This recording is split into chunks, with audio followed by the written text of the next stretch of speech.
I can't hear you. Hello? Hello? Hello? Nothing. Nope. Nope. Did your wife turn the volume down on you?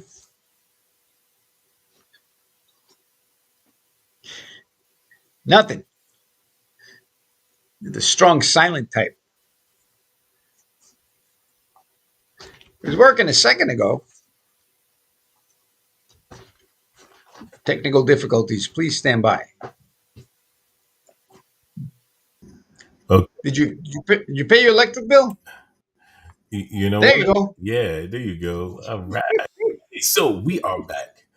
Phil and Oscar is focused on I was here. I was here the whole time. You were you. No, you weren't. No, you were just making fun of me. You probably pulled my mic out. That's what happened. moi. That is it. It was you. It was you. The whole time it was you. Well, okay, we are supposed to have a wonderful, wonderful guest on today. From the But beautiful Me- Costa Mexico. I believe she moved from Puerto Vallarta. So we're going oh to really? get caught up. Yeah, we're going to get caught up on what Miss Julianne is doing now.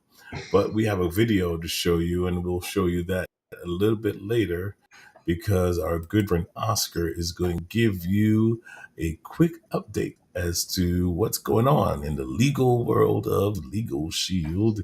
And then he's going to talk to you about uh, our Rescue or OUR, Underground Railroad. I don't know what they're called now, but he's going to give us an update on that as well. They're doing some wonderful things. So here we go to you, Oscar. Good afternoon, morning, evening, or wherever you are when you're watching us. Oscar Capel. I am your local Legal Shield and ID Shield associate. Means I am an independent associate and I can work in 50 states and all of Canada. Um, what we do as an associate is we help individuals, families, and businesses navigate the legal world. And you might say, well, I don't have any legal issues. Why should I? Every time that you click I agree, a lawyer has written that out and you're agreeing to something that you have not read. I know that because I don't read them. And the reason I don't read them is I print it out, I send it to the law firm, let them read it and see what I can do and what I can't do. There are at least four of these I agree buttons that I'm glad that I sent the information to them because I did not agree. I just deleted the whole thing. I did not like the kind of overreach that those businesses had. So yeah, every time you click one of those, we use a legal system more than we know because we're always doing something with somebody else's lawyer. The top five areas of law that we handle with Legal Shield. If you're not familiar with Legal Shield, they take one law firm per state and have that state specific law firm handle all of the legal issues in that state. So, top five things: consumer finance, estate planning. Do you have a will? Do you have an updated will? How to get one without the tens of thousands of dollars that it costs. Actually, it's just a few $1,000s cost to get a will done. Estate planning, landlord tenant dispute. If you're a landlord or you're a tenant, you have dispute with either one, have a lawyer help you out with that. Real estate, you're buying a house, you're selling a house. There's a lot of stuff that needs to be done that are legal. We had a house that we basically inherited out in Florida and called my local attorney. I said, what do I do? They put me in touch with a law firm down there, and I got everything done through the mail. It was incredible. Family law, you're getting a divorce. You're adopting a child. There's a child support dispute, things like that. Things that having legal counsel on your side helps you out on a daily basis. The other thing we do is we market ID Shield, which is not only I think Forbes has it the past 3 years as the best identity theft restoration system there is out there. But they also did a great thing. They partnered up with Trend Micro. I have it on my laptop, and it's incredible because it will check my email. It will check every single site. It'll tell me that it's checking for malware, all of that stuff in the background, so I know I can surf the web without a problem. And I have VPN on my phone now because of Trend Micro. So there's no charge for that. It's included with your ID Shield account. So that is what we do in legal and ID. Also with with ID Shield and Trend, we do reputation management. Over 7,100,000 pieces of content were analyzed last year. And that is, again, you have kids and they're on the internet, they're posting stuff. And if you want them to eventually move out of the house and get a job, um, you want to make sure that their social media is pretty clean before they go for that interview, because you know HR is going to be looking at that social media. So now I've had them scrub mine and literally found things that I had posted years ago that were fine then, but now in this day and age, I'd rather not have those pictures up on the internet. Through our line of sponsorship, we have been funding Our Rescue, which is a nonprofit that works to stop child sex trafficking in the U.S. and around the world. And it's an ongoing fight, and unfortunately it's getting worse, simply because as bad as human trafficking is, when there's a war, human trafficking picks up. When there's an open border like we have now, human trafficking picks up. Why? Because now the cartels are moving drugs and they're moving people, and it's getting harder and harder to stop it. But it takes a village. It takes everyone doing their part to see what's going on. There's a great movie called "It's Happening Right Here," and what that does is it shows you how trafficking is done here in the U.S. It's not a van pulling up and taking kids away, even though that does happen. But here, it's mostly kids get hooked in online. You wouldn't let your kid talk to a stranger in the park, but there's no one stopping your kid from talking to a stranger online when they're in a chat in their favorite game. So they're playing a game with other 15-year-olds, and the chat's going on. And that's not a 15-year-old in the chat. That is a predator in the chat. And there's no way for you to know unless you do some homework and figure out how to protect your kids from online predators. So if you go to OURrescue.org, a lot of information is there. You can donate to them. You can donate time. You can just do whatever you need to do to spread the word and make sure people take advantage of the resources that are out there to protect everybody that we know. So that's all I have for today. Phil, back to you. Has our guest arrived? Well, that depends on how you see arrived. But you know what? You know how we roll. We'll move on. We'll create this. We'll make it happen. All right. So we expecting a guest. She'll be having some technical difficulties as well because she's coming out of Mexico. We don't know what their internet system is like. You want to run her video, her background video? Yeah, that's exactly what I'm going to do. I'm going to run this video here so you can see a little bit about who we were going to have on, and we'll talk about it. We'll talk about it a little bit as well. So here we go.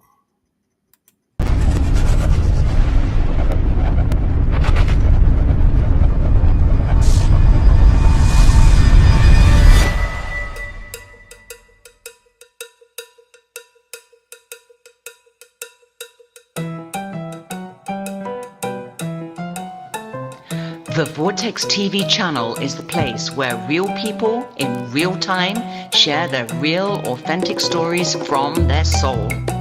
In the Vortex, you will align with your desires, inspiration, passion, joy, and wisdom, and share your unique gift with the world. This global TV channel can be found on Roku TV, Amazon Fire, YouTube, Facebook, Instagram, and direct stream from the House of Influence website. These platforms reach billions of people across the world and create a ripple effect of attracting the necessary resources and opportunities needed to manifest ideas that help humanity and transform the world. The Vortex is the place where dreams become reality and where ideas are given energy to build, grow, and evolve. The House of Influence is a retreat center in Puerto Vallarta, Mexico, and Julianne is the owner and host and interviews positive, inspiring people who co-create at the center to write books and create new projects and ideas to help humanity. Julianne also shares episodes from Life with Collective Purpose, her podcast show. Tune in to the Vortex TV channel.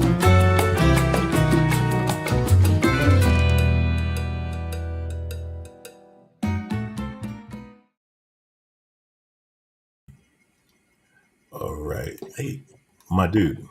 Cool. I like that. I was looking at her website earlier.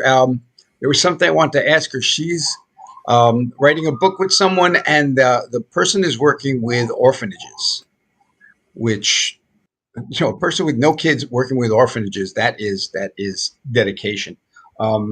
Yeah, one of the things that OUR Rescue does is they have rehabilitation services for kids that were formerly trafficked. So, getting them back into society and working and going through all the trauma they went through, and now back to reality. Yeah. I mean, that is amazing. If she, some of the stuff that she's doing, man, is just fantastic. Like, this is their website here. If you go to House of Influence Publishing and Media.com, this is where I'm at right now. You'll see some of the stuff that she has going on. And she's talking about her Vortex TV, which we are helping publish for her right here on our Phoenix National Network. So if you go to our Roku or Amazon Fire TV platform, that is what you will see. You will see some of her programs streaming on her website. Some great topics that they talk about as well. And also you can catch each episode separately as well. So, it's a nice platform. She's doing some stuff, some really good projects over there. She's looking to establish a eco community. Ooh. I wanted to ask her more about that, but it's like one of those communities that you can move in and everything is fresh off the land, right? It's like you could go outside and pick your own mangoes and coconuts, and I see that smile on your face. I know you know. Well, what's funny is I lived in Costa Rica for 5 years, and there were those communities that were self-sufficient, and not necessarily in the rainforest, but in the cloud forest and some in the rainforest. And it's just this beautiful commune that everybody works, and they live off the land. And it's the way things are going. I'm looking, I might be going back, just get myself a little hut. Isn't that something? I think we both might be doing that. I might have to go with you. Yeah. And we might have to see what happens in that situation. I still have my sharpened machete, so I'm ready to go. I know how to use a machete. Yeah. Okay. You know what I found out over there? There are different machetes for different jobs. Oh, like there's really? a machete for cutting grass, which yes, it's a handle, and then it drops, and then the blade is on. It's offset. This way you don't whack your knuckles on the ground. I'm like, there was a guy that used to, well, not mow our lawn, but chop our lawn. And I used to see him just so, I mean, even too, not like this thing, he was. Oh, yeah. Like a surgeon. He was like a surgeon, right? And I'm like, how does he do that? I tried it. I did try it when I was about 5 years old. That's why you have 9 toes now. Okay, back in the day is not like now. Oscar and I were probably using a machete at the age of 2.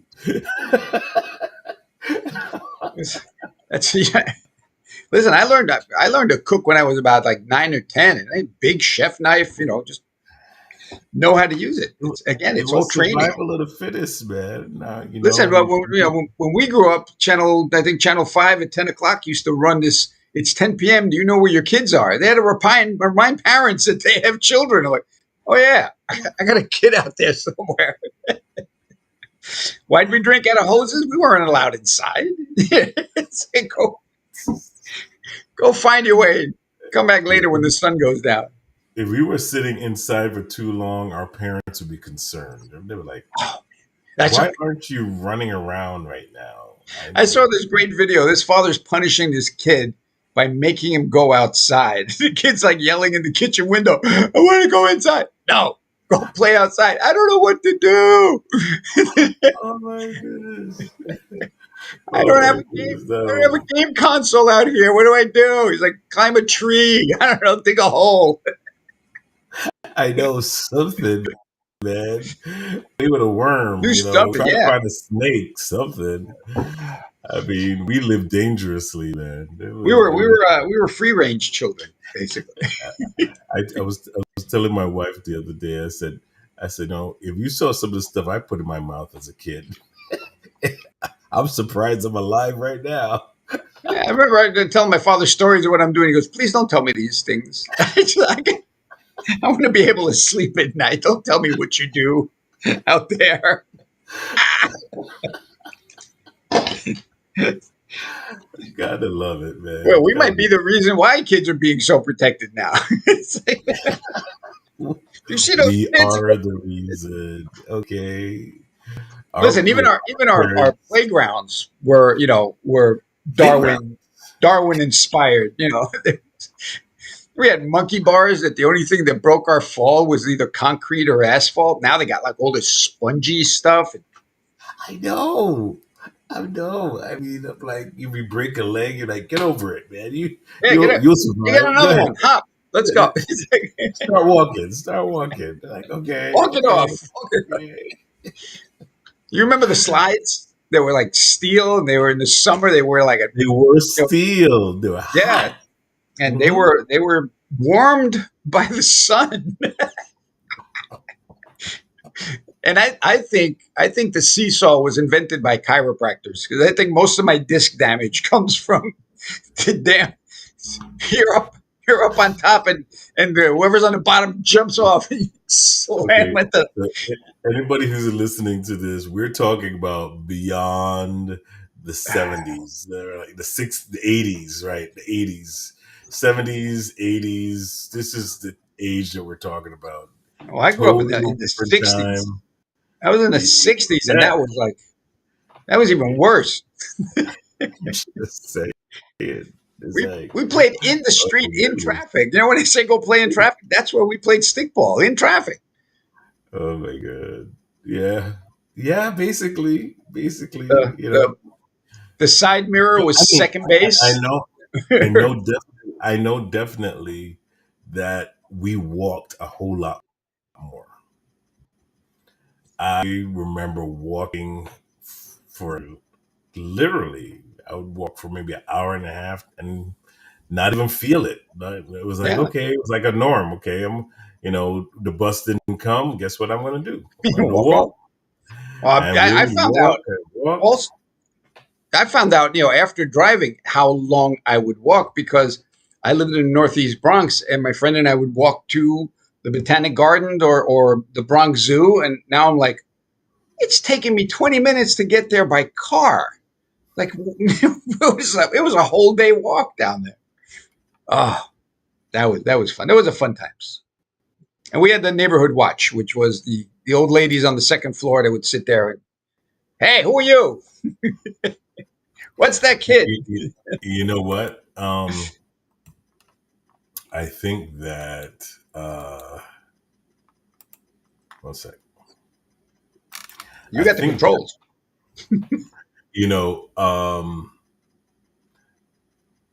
There were different times too, because we talked about communities raising kids. You could literally, in some cases, not every case, but in some cases, the shop owner knew your dad, and your mom and You could buy liquor and cigarettes because they knew that you were 6 years old and you were taking that home. It was, I need a exactly. six pack and some Marlboros. Here they go.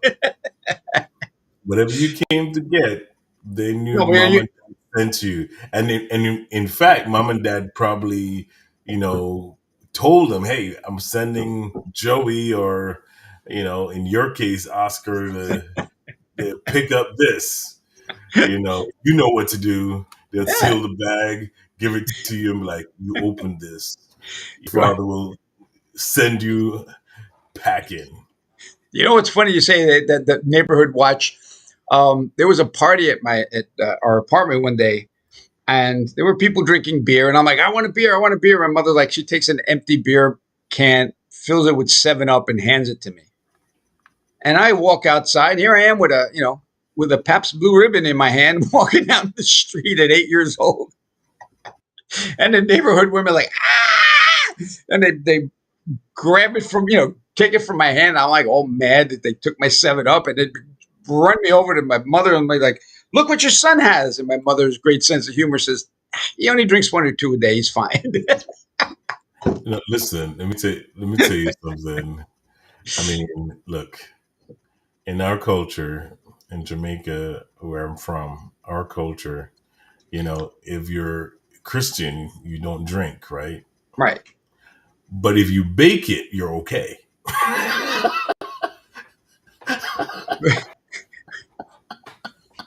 I'm not drinking it. I'm eating it. What's the? We have this thing called rum cake. Man, Oh, I used to see people just like, hey, yeah, wait a minute, hand me another bottle. Okay, here we go. All right. this cake's too dry, Mildred. Yeah, That's better. Oscar, these I'm not cakes would drinking. I'm last. eating cake. I love that. I mean, I mean, those cakes would last for a year. I mean, you can have it sit in your cupboard for a year and still smell the rum in it. Ooh, there it is. It's still fresh. It's rum cake. It's right. Literally. Sometimes you'd see it just seeping out the bottom of the cake. Just like, Ah, the good old days. Yeah. oh, man. That was our childhood. Disturbing, isn't it? Nah, we were free range children. This play date, play date. No. But we made it. We learned that. There were never any kids on the side of milk cartons that had disappeared from the Bronx. Right. We knew better. We're in the Midwest, so it's like, hey kid, get No. away from me. What do you want? To this No. day, I'm like, who are you? Nobody would dare touch another child like in the community, because it was just Yeah, everybody knew everybody. everybody knew everybody, right? You know what I'm saying? So they were like, I saw so and so, and he was walking around the neighborhood all kind of weird. All right, let's go get him. I mean, the police had less work. Let's just There call was it that way. in the Little Italy in the Bronx was voted the safest neighborhood in all of the USA. And the news guys went down there and they interviewed a guy and said, so, this is incredible. There's no crime here. And the guy's like, well, there's crime, but we kind of take care of it. The little we have doesn't make the news, if you know what I mean. I mean, we had a blackout in New York a couple of times, and one of the blackouts, it was a bunch of looting, but not in the Not in Bronx. there. Not there. They Nope. were old. I Nope. remember walking by, old guy sitting in front of his store with a shotgun on his lap, and he's like, "Yeah, everything's fine here." So yeah, it's like, no, if you don't tolerate crime, you don't have it. It's not. Yeah, but times has definitely changed for sure. You know, uh, everything is monitored, and with the internet, I think there's several things that changed society, right? Television first, when television came along, that was a big change, Now, right? and again, when we were kids, cartoons are only Saturday up until 10 o'clock, and then 10 o'clock in the morning, it was just Okay, stupid shows that kids wouldn't watch. So you'd go outside. Now it's let's 24/7. let's not talk about the cartoons we used to watch. It's not even no, but no cartoons now are so innocent. Our Yeah. cartoons had And you couldn't use a blowtorch on someone's butt. It was like I hitting mean, people in the head with a shovel was. some But of we the didn't do it. We were smart enough to know it was a cartoon. Now you got kids eating Tide Pods. We need the 1970s Darwin, to show up. It's like you eat a Bugs Tide Pod, Bunny. you should not have children. You should not. Bugs Bunny was just not. In fact, in fact, back then when Bugs Bunny first came out, it was an adult cartoon. It wasn't for kids. But No, what's funny with Bugs Bunny, Roger Rabbit. people don't realize how much culture you learned with Bugs Bunny. I mean, you had Lenny and George from Of Mice and Men, and you find out later on it's like George and Lenny. That's Of Mice and Men. When you read that, I'm like, I know these characters. They were hanging around with Bugs Bunny and all the classical music they played there. It was incredible. It was Now, incredible. now I you got like what mean, Ren and Stimpy and SpongeBob, and that's why the aliens won't come down and talk to us. They lock the doors as they fly by. It's like there's no oh intelligent no, life no, down. no. See, it was Bugs Bunny that originally scared aliens. Okay, I'm telling you, him and Elmo Fudd. Wait, Elmo Fudd would shoot at anything that was moving. there you go. Okay, I mean, And and he was a remember good. Marvin the Martian? Kept getting his butt kicked by Daffy and Bugs. So yeah, that's why the aliens. You're right. That's why because of Bugs See, Bunny, the aliens. Look what they did to Marvin. Elmo Elmo Fudd's buckshot would blow away a tree. You remember? He would like Yeah. boom, and a tree would just disappear. Okay, I don't know if they make I don't know if they make shotguns like that anymore. You know, I mean, it was just amazing, and he would be constantly hitting Bugs Bunny down. It's like Duck season, rabbit or season. Yes. duck season, rabbit season, duck season, rabbit season, and or who was it? Uh, Roadrunner, Here's something that people don't Roadrunner. realize.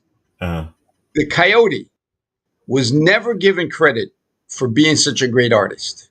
That dude could draw a tunnel on a rock face and have a train come out of it. Like nobody gives him credit. He should have just stopped that and just went into art. He would have made a that fortune. And I think we missed it. We missed it there.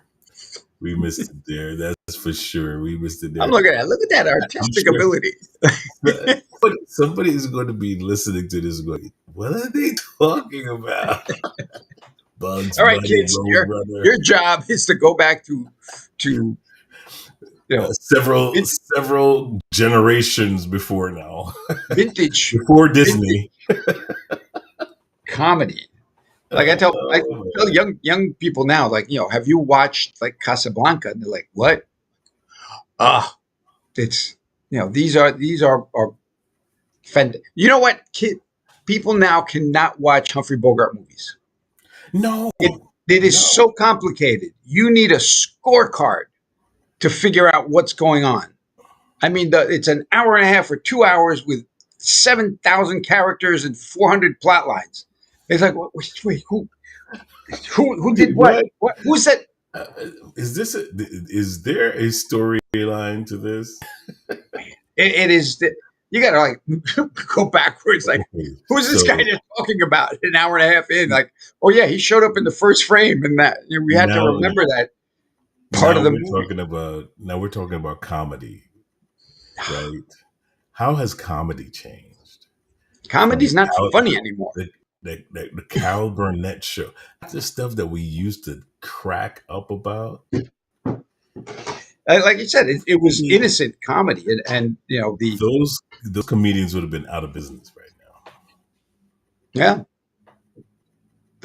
there was just such good comedy. But and if you watch that, you see how dated they are. Also, our tastes have changed. So stuff that was funny way back in Carol Burnett's time is just like, well, that's stupid. They had the Benny Hill show. And that was British comedy coming over to the US. Oh man, Right? That was something else. That was something else, man. And of course, let's not forget the late comedian there. I forgot his name. He played in Superman. He was the one that was in Superman 3, I think it was. You looking him up? yeah. I can't remember who it was. My Comedian in Superman. I don't know. I gotta find out. I gotta get off the full. Okay, so anyway, we are about to close out because that's just time. And we were just reminiscing on what it was like when we were growing up and the differences between then and now. Kids, y'all are enjoying a great time. And we had a blast as kids. That's all we're saying. Oh, our childhood had no internet involved. We were outside making history versus watching history. It was just wonderful time to be a kid. And enjoy your childhood. Don't try to grow up too fast. It's a trap. Remember, Don't do it. I said to somebody, I said, when we were kids, we really wanted to be adults. And now that we're adults, we wish we were more like kids. Like I said, don't grow up. It's a trap. This whole thing is a setup, right? Everything I need to know, I learned in kindergarten. Play nice, hold hands when you cross the street, share your stuff, and take a nap. Take a nap in the afternoon. Foundation, the golden rule, So anyway, thank you for listening to us babble. We will be back next week with a great guest for you, and hope to see you then. Take care, everybody.